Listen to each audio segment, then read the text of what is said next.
Евана и еколошкото друштво Аквила од Кавадарци од денеска почнаа со поставување на околу 100 изолатори на електричните столбови во Овче поле, со цел заштита на царскиот орел, кој е на црвената европска листа на загрозени видови.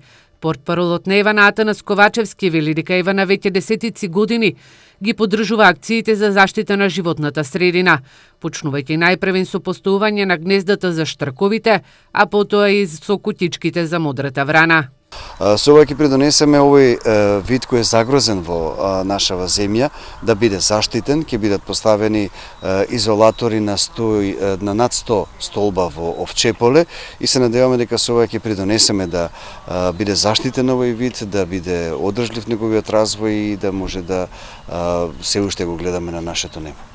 Емануел Лисичанец од еколошкото друштво Аквила вели дека постувањето на вакви изолатори за заштита на царскиот орел е прва акција во земјава. Македонија е лидер на Балканот по бројот на гнездички двојки од царски орли, а официјално има 35 вакви двојки. Електричните столбови во Овчеполието заради недостаток на поголеми дрва, сите големи грабливи птици ги користат како одморишта или места од кои што го наблюдуваат можниот плен.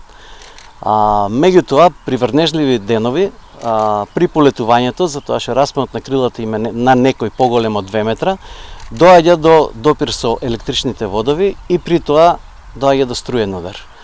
На тој начин многу птици загинуваат. Лисичанец појаснува дека изолирањето на опасните проводници ќе допринесе за намалување на смртните случаи кај птиците. Еколошкото друштво Аквила изолаторите ги добиле како донација од фондацијата Рафорд од Англија, а поставувањето го вршат екипите на Евана.